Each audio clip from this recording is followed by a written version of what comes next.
Hi, and welcome to our latest live stream of the Inn of the Good Samaritan. We're continuing with our virtual tour of the Holy Land. I'm Dr. Brennan Roach, the founder of Acts, and we are so glad to have you with us today. It's very exciting as we continue on looking at the different parts of the Holy Land that we've been exploring so far. Now, the Inn of the Good Samaritan is located halfway between Jericho and Jerusalem, and it's the location for an overnight stay for thousands of pilgrims who have been going backwards and forwards from Jerusalem for thousands of years. It's the location of the parabolic story that Jesus told after he is asked the question, what is the most important commandment? A religious expert or a Sadducee was trying to trick Jesus with what he thought was a very tricky, unanswerable question. A trick question that Jesus answers perfectly with compassion and a story, or what we call a parable. Jesus says the first answer is you must love the Lord your God with all your heart, with all your soul, with all your strength, and with all your mind. And the second is to love your neighbor as yourself. So today's teaching, as we go through the Inn of the Good Samaritan, is love your neighbor as yourself. So this is the virtual tour of the Holy Land. And you can see on our first slide there's a really nice reconstructed picture of what the Inn of the Good Samaritan might have looked like. So we're also going to be looking at the Jewish commandment of Pikuach, Nefesh. Now let's review what we've done so far. So we first went up to Mount Nebo, which was the place of promise. We went down the hill from there to Sodom, which was the place of righteousness. Then we crossed over the River Jordan, which was the place of cleansing. And then we went to Jericho, which was the place of spiritual victory. And then we went to up Wadi Kelt, which was the place of revelation and inspiration. We are now on our way up to Jerusalem, which is the place of worship to God. It is at the end of a long journey with one more day to go. So this is last night's sleep before you make your way up to Jerusalem. And we need a place to rest. We need a place to sleep. We need a place to eat before we trek those final few kilometers or miles on our way to Jerusalem. So tonight, we're going to stay at the place we call in the Bible the Inn of the Good Samaritan. I want to call it the place of no excuses. So, where are we? Let's go back to our map, and we see here that we've traveled from Mount Nebo down Sodom, crossed the River Jordan, across to Jericho, and you can see we're gone up Wadi Kelt, and it's the purple mark there is halfway between Jerusalem and Jericho, the Inn of the Good Samaritan. So we're about 298 meters above sea level. Jericho is about 300 meters below sea level. So we've done a little bit of a journey, and we've walked up quite a steep incline. So we haven't walked a huge amount of distance, but we've walked maybe about 17 to 20 kilometers, which for us is a fairly significant walk, but for them that would have been quite a short distance to walk. But you're climbing up from Jericho, where it's quite warm most of the year, up towards Jerusalem, which is about 1,000 meters above sea level. So we're halfway between Jericho and Jerusalem at the Inn of the Good Samaritan, and now we have emerged out of the shadow of the valley of death. Later, we will understand why Jesus uses this location to tell his story. It's an actual location used to tell a parable or a fictional story. So this is not a story that actually happened, but Jesus is making a clear point here with the story that's being told. So, as we can see on the map, it's halfway between Jerusalem and Jericho, and for thousands of years, this was the location where people would stop on their way. So, why would people stop on their way here? Well, not only is it the halfway point between Jericho to Jerusalem, but it also provided a level of protection by the surrounding hills. So we can see here over a period of history that this was an overnight resting place in the time of Jesus. We can see that it was a stopping point for Herod. So we find the remains of a Herodian palace. So you know the story about Herod the Great. Herod the Great also built many fortresses, many structures, many places. He had a very obviously built the temple at Jerusalem, or rebuilt the temple at Jerusalem, I should say, put on some fairly grand extensions there to the base that what we see today. He also had a palace in Jericho where he'd stop. He also had a palace at Masada. So calling them palaces is probably, don't think Buckingham Palace, but actually think a fortress. Herod was a very paranoid leader, and so every time he stopped in a location, it had to be a secure location. And we also see that it was also a crusader fortress at the later time during the Crusades. Why? Because this is a perfect defendable site. Across the road, we find the Inn of the Good Samaritan, or the remains of what would have been an inn, and we also find the remains of a 3rd to 7th century, a Byzantine church we also find in that location there. So let's have a look. This is what it looks like. Well, not necessarily looks like today, but looked like about 20 years ago. Today, we see 20 years ago, we saw the remains down the bottom of the Inn of the Good Samaritan and the 3rd century church. Then you can see up on the top of the hill, you can see also the remains of the Herodian fort and the Crusader fort. You might ask yourself, why is there? Well, if it was such a prominent location, well, you see at the top of the hill, it was a fort, it was a fortress. So you build the fortress on the top of the hill, the highest point. And you can see there that the Herodian palace and the Crusader fort were both built right at the top of that small hill there.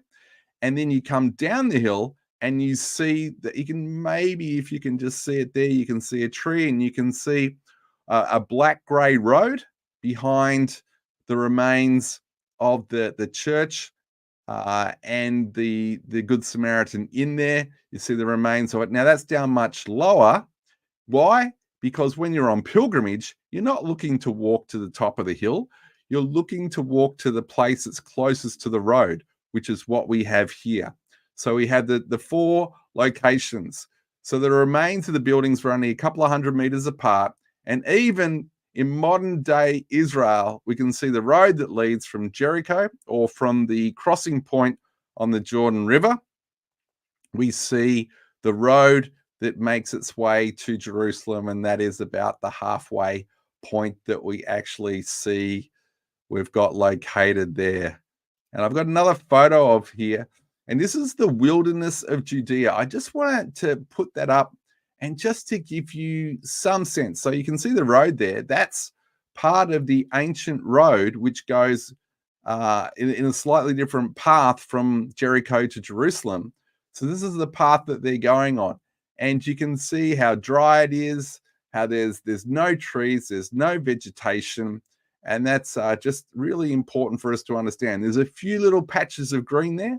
So that probably means that the photo was taken just after some rains, because you can go there in the middle of summer and you see not one speck of green. So probably in a month or two before there, it's had a small amount of rain. And actually, after a reasonable amount of rain, that will spring up to be not lush green grass, but it'll actually be reasonably green. And you'll actually see that in the location there. So we call this the wilderness of Judea, which is exactly what it looks like from the Jordan River all the way up till you hit the outskirts of Jerusalem itself. So when are we? So we normally talk about these locations and they might have one, but this is a location that was used from the time of Abraham. It was used from all throughout the kings and what we call the post-exilic period, when they returned from the exile. So it was the time of the prophets, it was the time of the kings, it was the time of the priests, it was the time of the temple in the Old Testament. So it was also obviously used commonly by Jesus and the apostles and others during the New Testament era. It was used during the Roman period, and it was also used in the Christian and then later in the Muslim periods. In other words, it's constantly been occupied, constantly used by travelers on their way to Jerusalem. However, since it had no natural water supply, now you remember when we went back to Jericho and we also went back to Sodom, we talked about how they had natural sources of water, how before the destruction of Sodom, it was a very fertile region. And even today, it's still a fertile region.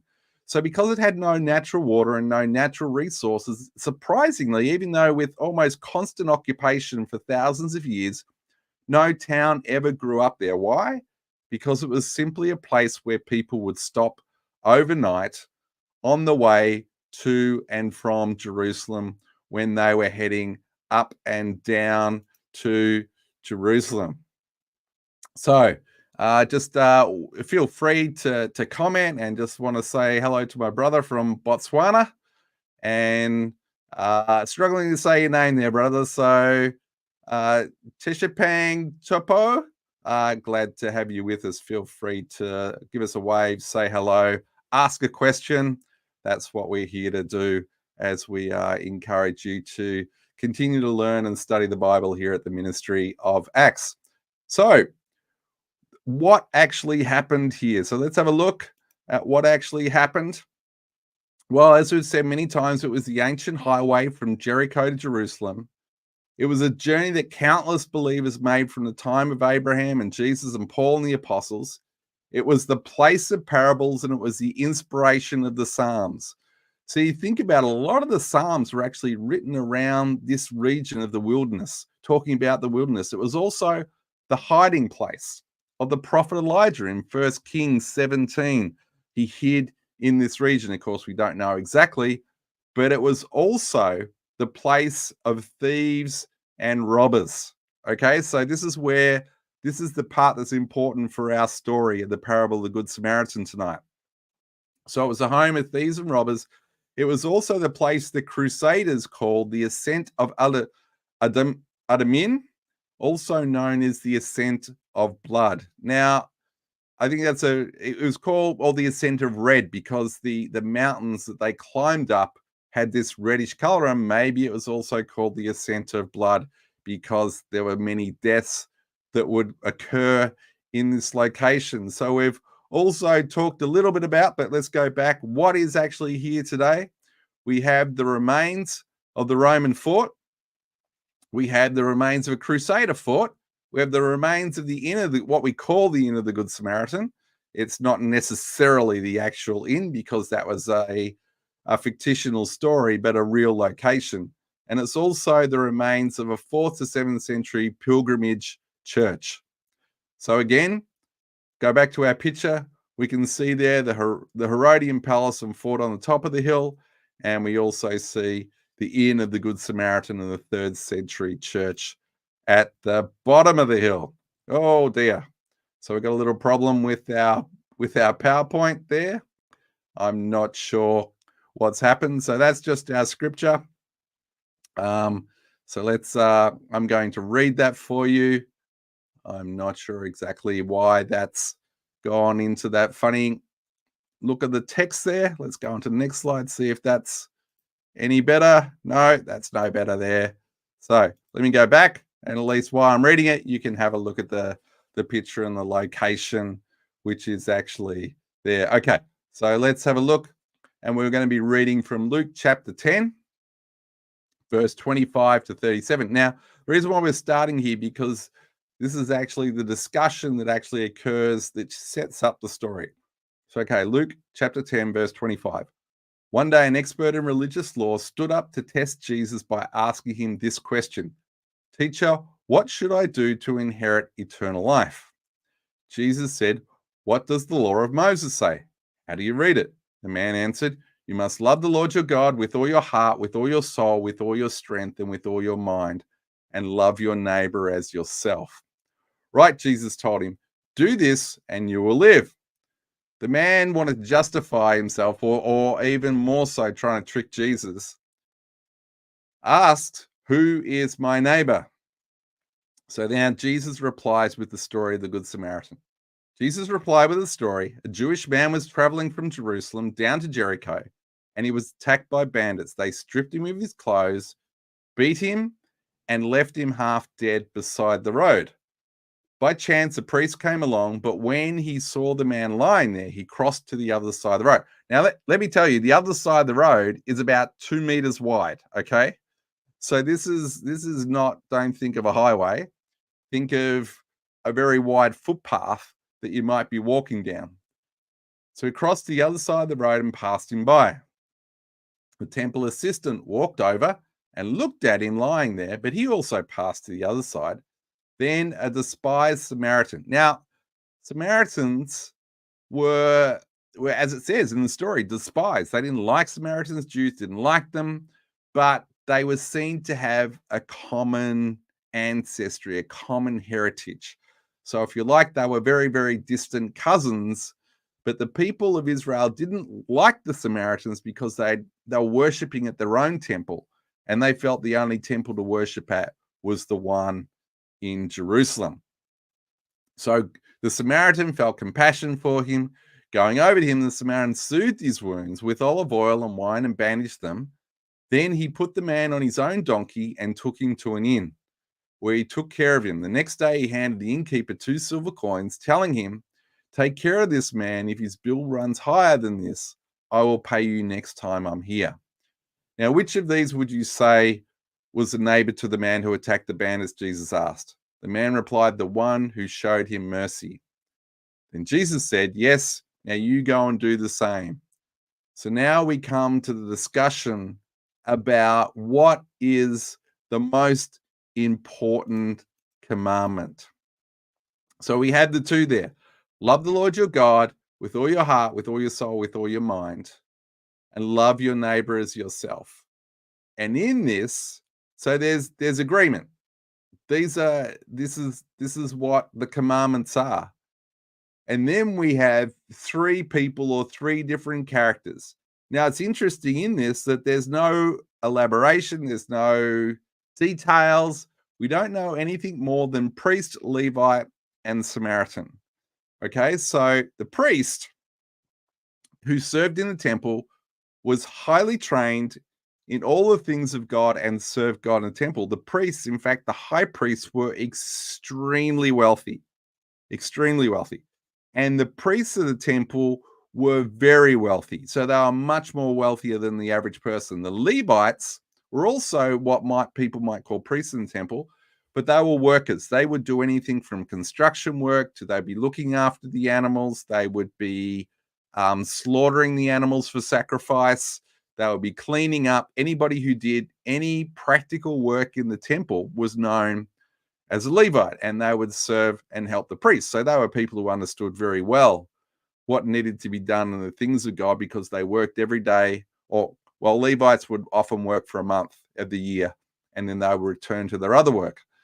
So the Samaritan, we see the Samaritan was despised and in fact was not allowed into the temple at all.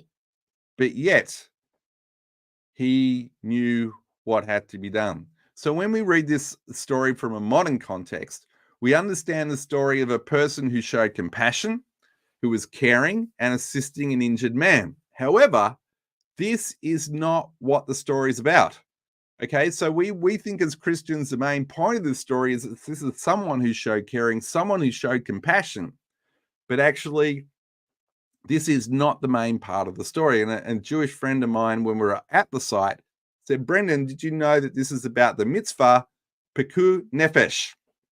And Pikuach, excuse me for any Hebrew speakers out there, I'm not getting my gutturals tonight. Pikuach Nefesh, and this is the commandment to save a human life above all else. Okay, so this is, you must saved. So this is the part of the story that we're missing as Gentiles. This is part of the story that we're not understanding, which is sort of going on. So what is Pikuach Nefesh? Excuse me. What is Pikuach Nefesh?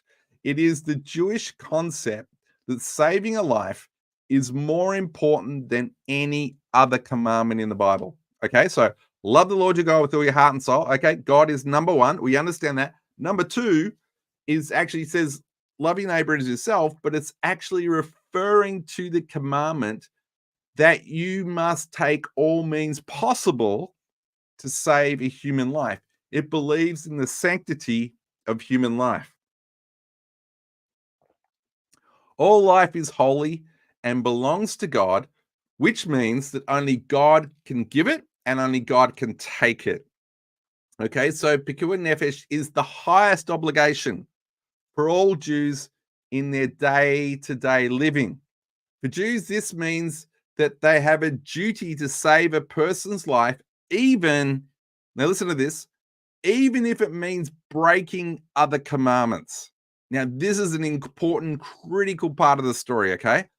Because it means that they can break another commandment. So, for example, if a doctor can break the Sabbath, because you're not meant to work at all on the Sabbath, not meant to work at all. So that means no cooking, not even turning a light switch on or off, no playing on a computer, only walking a certain distance. So Sabbath rules were very, very strict. But a doctor or a person could save a person's life. You could also take up a weapon to defend yourself on the Sabbath, and you could also eat food that was not kosher if you were about to die or if someone else was about to die. So you could break a commandment, you could break a mitzvot, one of the 613 commandments of the Old Testament. You could break them in order to save a life. So in Judaism, human life is sacred. So Pikuach Nefesh is an obligation to save a life in jeopardy. It is considered a major commandment to uphold. This obligation applies to both an immediate threat and the danger that a person might lose their life.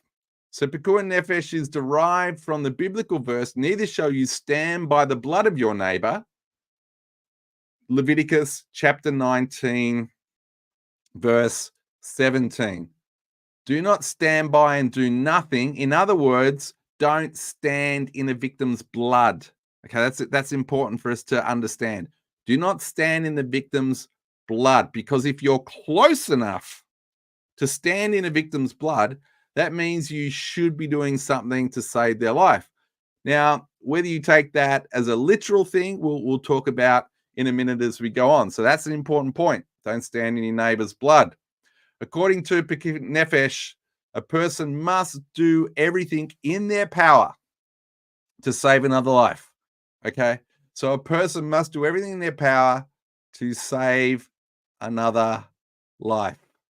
So let's have a look at that, and we can see there in the slides got some of the reference to us how important it is. So this is the missing element of the story.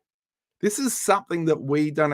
I had read and studied and been to the location several times. It wasn't until our Jewish guide said, when I was doing a teaching on this, actually said, Brennan, do you know what this story is actually really about? And so from that point in time, I studied and learnt what this was about. So let's have a look at the priest. So the priest is the first of the characters, and we can, by priest, we would assume that he's a high priest or someone, one of the priestly class who's actually serving inside the holy place in the temple. So a very elite, very important class of people during the biblical times. So a person must do everything in their power to actually save the life of another. So this is a commandment. This is what is understood to be the second most important commandment. So he knows. He knows. There's no excuse. He knows exactly what's going on. He knows exactly what is happening. So he had expert knowledge of what he was meant to do, and that was he was obligated by God to save a life, to intervene, to do whatever he could to save that person's life. It's not like, oh, I'm not an ambulance driver, I'm not a doctor, I'm not a medical person. No, he had the obligation. He certainly had the means.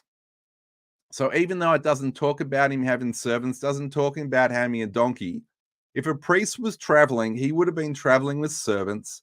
He would have been traveling with donkeys. He would have been probably riding on a donkey himself because he was wealthy enough to be able to do that. But he also had an excuse. So his excuse was that he could not serve in the temple for 7 days if he touched a dead body and became unclean. But remember what we said before. The obligation, the commandment to save a human life was greater than anything else, greater than serving in the temple, greater than if he had take. But guess what? The victim wasn't dead. He was still alive. So he absolutely had this obligation. So this is where it gets a little bit funny, right? So why does it tell us that the priest and the Levite move to the other side? Why? Because he doesn't want to get any blood on him. Because if he touched the blood, then he would have been obliged. But you see, he was giving himself an excuse going, well, I'm not standing in the blood. Remember, it said if you stand in the blood, I'm not standing in the blood. But I don't think God meant that literally, that being that if somehow or other you've got someone who's a victim and you must stand in their blood in order to help them. No, it's just saying if you're in close proximity, you must actually be helping and assisting that person. So he gave himself an excuse. He came up with a literal interpretation of the Bible, which was never meant to be understood that way. It meant if you were close enough to see the blood of the person, if you were close enough to somebody who needed help, then you could see they needed help, then you had obligation. It's not that you walk a meter to the other side of the path and you don't step in their blood, that you have no obligation.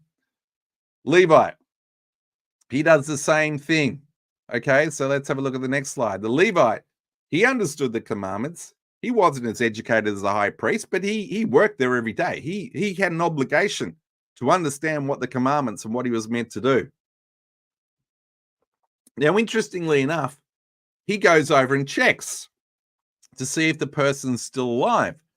Now, remember what this commandment is about is that you must do whatever is possible to save a human life. Doesn't mean that you can, doesn't mean that you will, but you are expected to do that. So he walks across, he has a looks, and then he decides to treat him as if he's already dead. Maybe looked at him and said, this guy's going to die anyway. I don't want to waste my time. I don't want to waste my money. Because remember, this was going to cost them some money.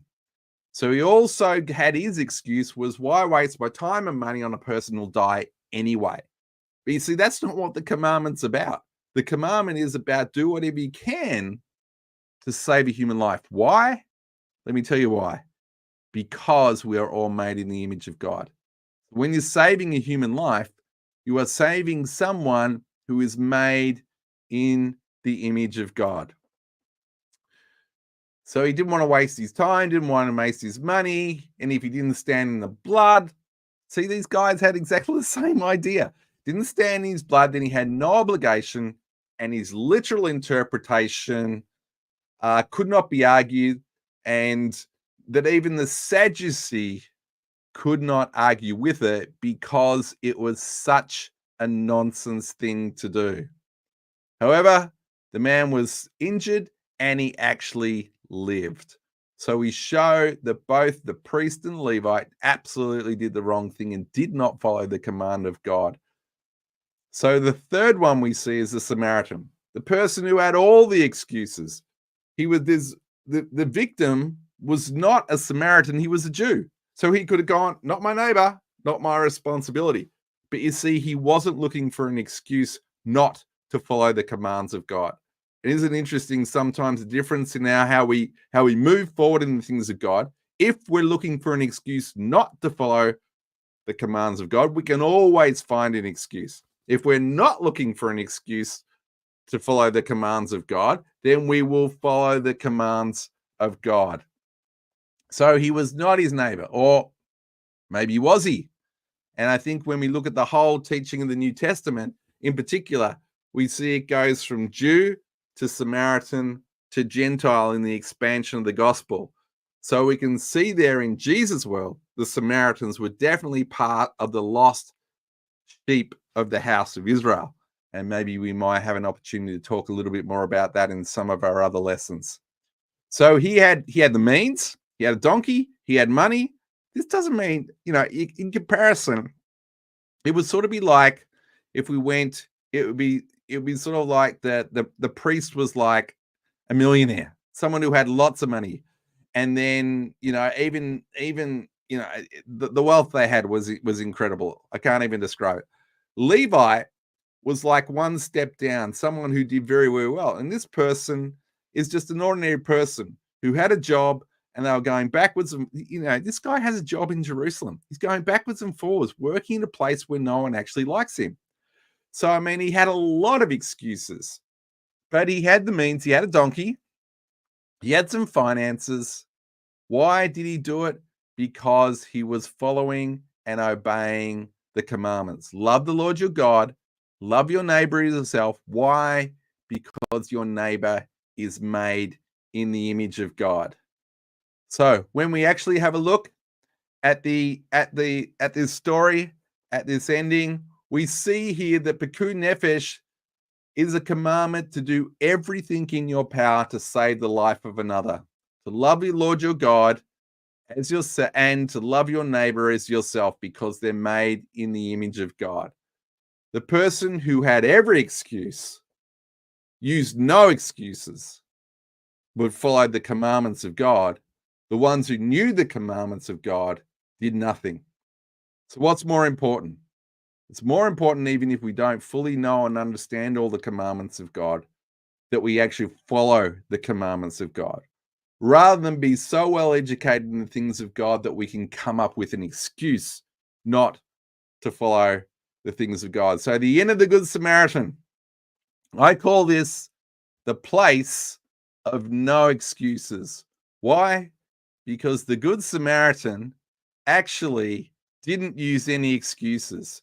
The Good Samaritan actually just did things that he knew was important to God. He knew the clear and simple command of God. And I guarantee you, well, I can't guarantee you because it's only a story, but Jesus used this story. If this was an actual thing, God would have blessed that man. Why? Because he followed the commandments of God. The Sadducee, the priest, the Levite were all looking for an excuse to alleviate themselves of following the commands of God. Yet the Good Samaritan followed the commands of God, and he gave life. It's so good, so exciting. Next time we'll actually be in Jerusalem. So many things to talk about. I haven't quite decided what we're going to do when we actually get to Jerusalem. Actually, yes, I have. We're going to start on the Mount of Olives as we continue in with the wonderful overlooking, and so many amazing things happen there. So join us next time as we go to Jerusalem, we go to the place of worship of God, and we find ourselves on the top of the Mount of Olives. God bless you. Thank you very much. I hope you enjoyed today's teaching. Thank you very much. I've been Dr. Brennan Roach, the founder of Acts. Love you guys. See you later. Good night.